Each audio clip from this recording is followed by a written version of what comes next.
Okay, now starting work on the main bodice for her dress. The patterns I'm using is from this Jean Honeysett book.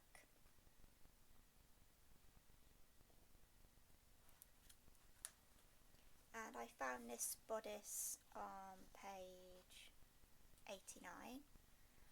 It had a slightly different back to what I need, but the front was what I wanted because there's a front seam and two darts here going right up to near the bust. This is what the, after I scaled up the pattern from the book, actually looked like for the front section. And, sorry, then you've got your side and then your back. The only thing I found is I needed to extend the side a bit. In fact, it ended up being a bit long here, so I've actually cut that. This is the first mock-up we've done of our bodice, and the darts weren't quite finishing where we wanted to here. They needed to come in a bit more in here, so we've had to make some alterations there. Up I've got the original piece, and at the bottom here I've got the altered piece. One difference is that was a straight line, and on this one I've put more of a curve because I just felt it needed to curve a little bit more. You'll notice this is the darts and they come in a bit more, so we've actually moved ours over.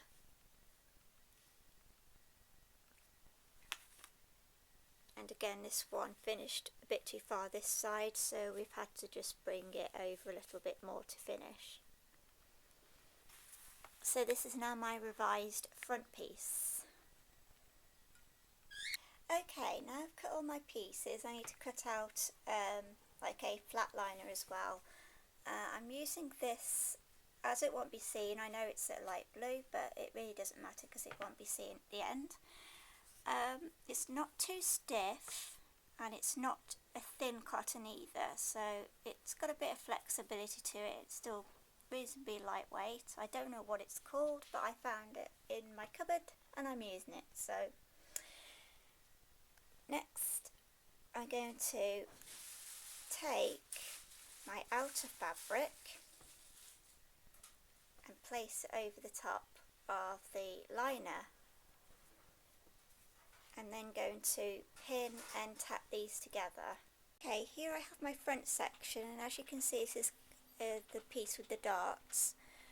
We've already marked with some tailor's tacks the points of each dart, and we've done them in two different coloured threads just to make it a little bit easier.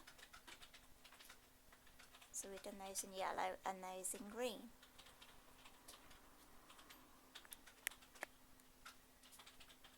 These darts are a little bit trickier than your average triangle shaped dart because these darts actually curve round around the bust, so they are shaped a little bit differently than what some people might be used to. Okay, I've now finished mounting and pinning and tacking all my pieces together like so.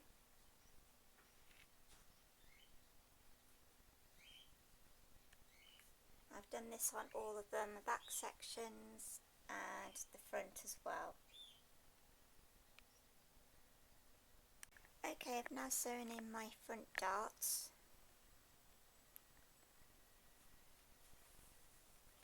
Just show you the back. This is what your dart should look like.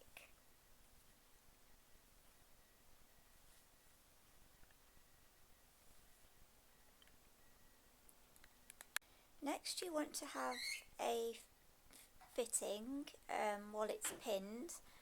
Get somebody to do this for you. It'll give you a more accurate position of where your seams need to be. If you're going to wear a corset, make sure you have your corset on for your fitting, and then you want to sew your seams up as normal.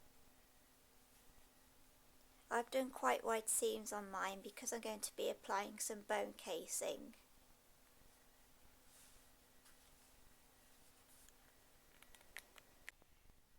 you don't have to do this, but we've overlocked our edges to neaten them. You can also do this on your sewing machine if you want to. Okay, we're going to want to apply some bone casings, and we can apply them to the darts.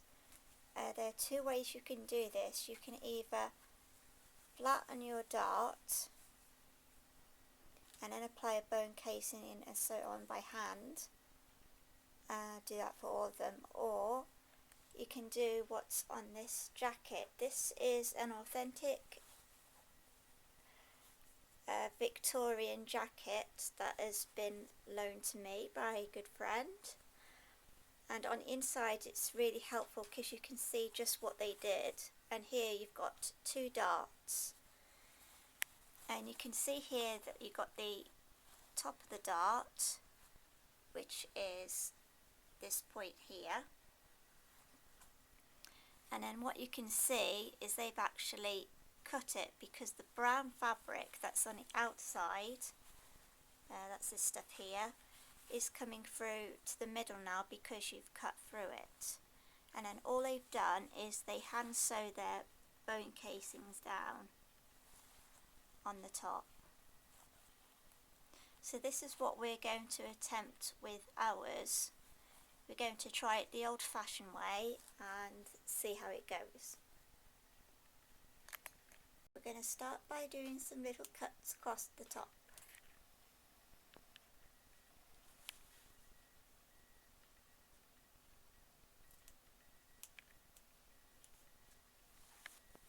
Then we're going to take the scissors and actually cut up through the middle.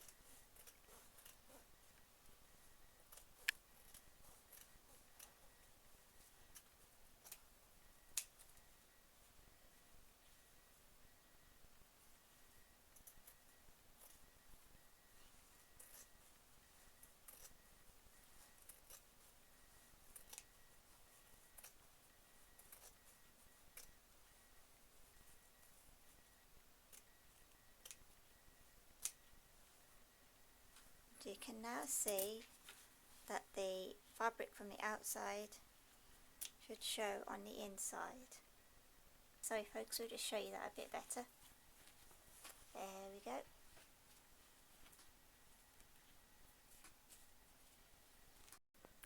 Okay, next you've got to hand whip the seams using a whipping stitch, just to neaten the edges off, and especially around the top here where you've cut.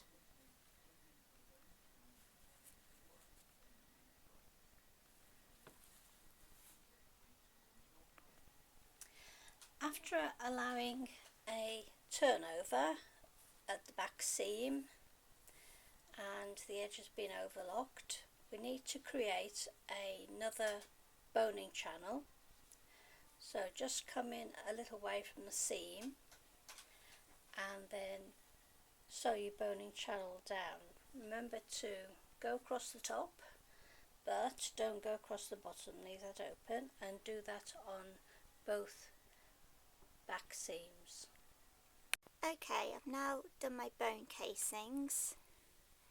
I've just sewn them onto the seams, like so. I've done this under the machine. I could just about do it. Ideally I could have done with a little bit more seam allowance. The only other option is to do it by hand. So I'm applying some sort of old-fashioned methods in a way here, with how they used to do things, so we'll see how it works anyway. The way I've done my casings is I've got some bias binding, and make sure it's going to be wide enough for your boning to go in. My spiral boning is 7mm wide, so I take some bias and I fold it in half. I then sew down either side. There we go, just sewn that quickly. So sew down one side, a few millimetres in, and then sew down the other, and that'll leave you an opening at the bottom where you'd thread your boning through. that's how I've done that. Next you need to fit the bodice on, and then to work out your final line for your hem, which I've marked in a white tailor's chalk. I've also marked on the inside with the tailor's chalk where the line is going to be, because with all the seams they need to be reduced. So I've cut down to where the sewing line is going to be, and then just cut out the bulk of any of the seams underneath that line.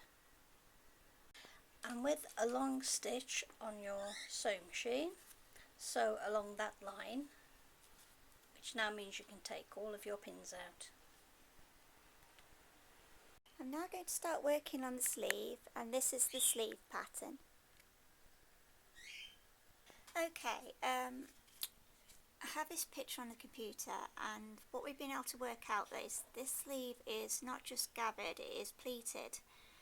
Along the top here, and this probably isn't going to show very well on the camcorder, but you can just make out the tiny pleating here at the top and some around the corner on this one. So what I've done is I've got my halfway point on the sleeve to start the pleating in the middle. I then have to mark out by getting the quarter-way point to doing the pleats each side. And I've done 4 pleats on the edges and 5 pleats in the middle. And they're very tiny, they're not very wide. And I've just pinned those in place for now. Next, after you've pleated it, you want to run a sewing line across the top and the bottom to hold your pleats in. Okay, next you want to run a gathering stitch across the top from this point to about here approximately. Remember to leave a couple of tails at the end to pull your gathers. You need to do the same across the bottom as well. Okay, next we're going to put the sleeves aside because we need to put some piping around the armhole. I'm using some black taffeta here because it's also edged, the bodice is edged with the black taffeta as well. So you need to cut some strips at a 45-degree angle on the bias. First of all, measuring your armhole from a convenient seam or from the top there. Measure all the way round and then add a few centimetres on, and that will give you your length of your strips, such as my armhole was 39 centimetres and we've made ours 42 centimetres long. We made our strips 4.5 centimetres wide, but we might be cutting some of that excess down after. What we need now is some piping cord. Okay, this is my piping cord. Now what you need for your machine is a special piping foot. It looks like that. Okay, I've just taken it off. There we go. For those of you who want to know what a piping foot looks like, there we go. Okay, next fold your strip in half, threading your piping cord in between it and put a pin at the top to secure it. Leave a bit of a tail sticking out at the end. This will just prevent it getting lost inside. Okay, next you want to run a sewing line, possibly about 5 centimetres in. Now, I know it's a bit hard to see because it's done in black, but I've started, see my piping cord is about, oops, there where my thumb is, and the stitches go about 2 to 3 millimeters away from that, so you're not sewing right up close against the piping at this point, but just enough to encase it. Okay, you'll see there's 2 holes on this foot. I'm using the left hand hole here where the piping gets threaded through, and to start with you want to just lift the needle up and down and just get a feel to make sure that you're not too close to your piping or you're not actually going through the cord, because you don't want that at all. So once you've done those checks, you should be free to then run your sewing line all the way down. Okay, I know it's really difficult to see black, but this is what your piping should look like at this stage. So you've now encased your piping into your bias strips. Next you need to pin on your bias piping on the armhole sleeve. Just pin it into place for now, and then when you've done that you'll be sewing it on, and sew it on so that the ends actually meet together like this, and you've got two tails sticking out. You can see here I've got my sleeve and I've started to gather it at the top and bottom. You just need to sew your two ends together. Okay, this is the side seam of our bodice, and these are the piping strips you just put in. What I'm going to do now is just cross one over the other, like so, and then I'm going to line up the side seam of the sleeve with that, so when you actually come to sew it, all those end bits will be tucked in. So now I'm going to pin and sew the sleeve on.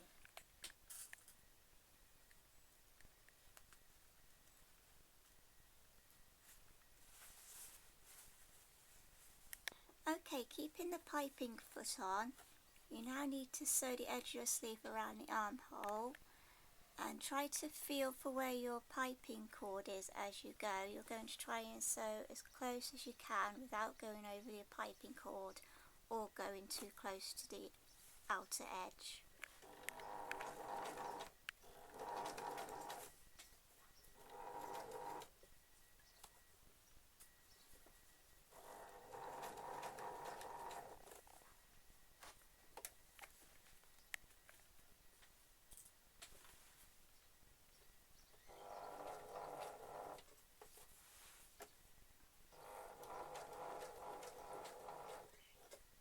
Okay, once you've sewn that on, it should look like this.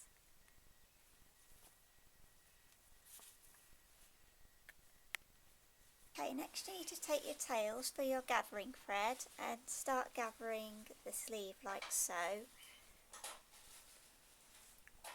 What I then need to do is, you could do with a proper fitting to fit it over your arm and have somebody gather it around your arm and tie it off for you, and then you'd use your other tail there and tie the two as a knot. But I recommend having it put on you and have somebody do this, so it's a more accurate fitting. So what you don't want to end up with, it's gathered so tight you can't get it over your arm, or it's squeezing your arm to death, or it ends up too loose.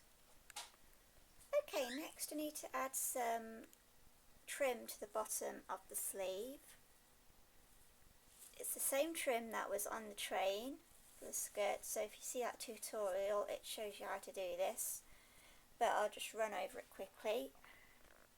I've got my strip here, measures approximately 90 centimetres.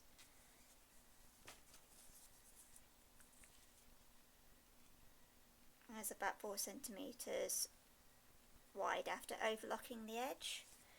You then run a gathering trim on the machine in a zigzag like this. And then you leave your tails at the other end, and then you start pulling your gathers in. And I haven't got one with me at the moment to film this, so but anyway, if you watch this tutorial for the train, it shows you how to do this better. Okay, you can just see I'm sewing the trim onto the outer cuff of the sleeve here. Basically, you can see in the middle here where your gathering stitch is.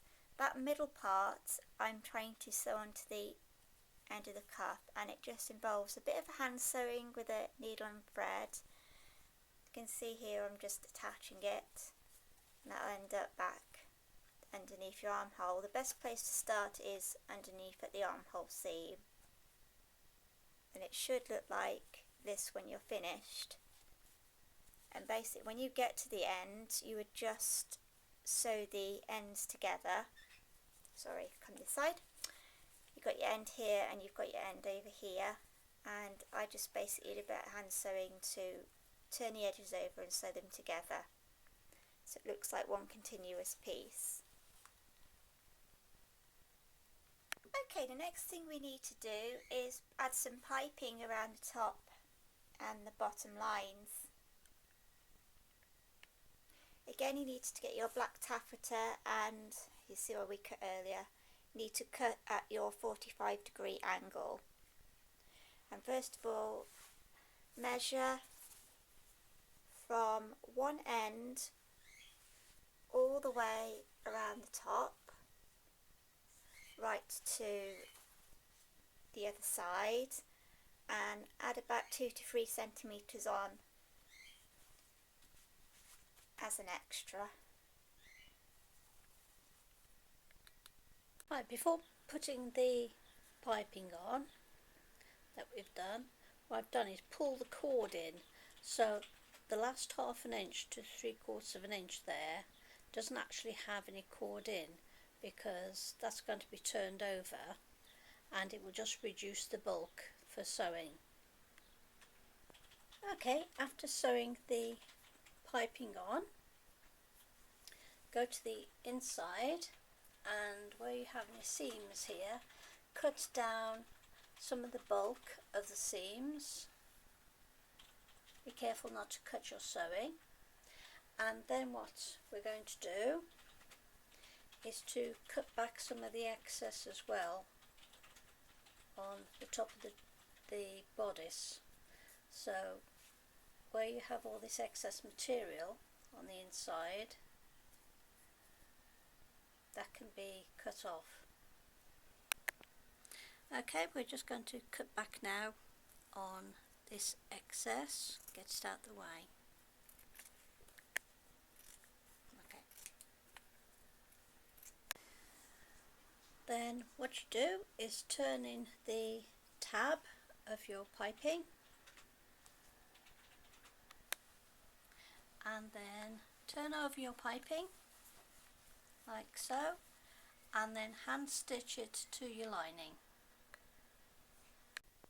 For the bottom edge of the bodice, seal up all of your casings first so that your boning doesn't come out, and then put your piping on exactly the same as we did at the top.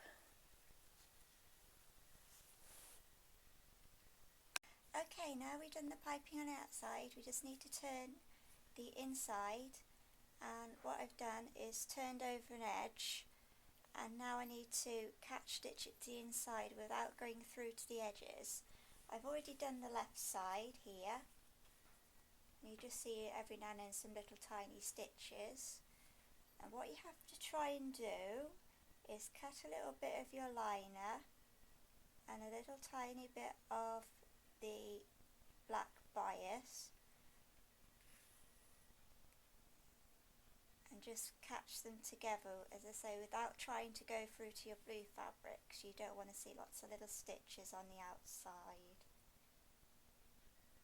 Don't forget when you come to doing the ends that you just need to fold the ends inward so you've got a nice neat edge like that.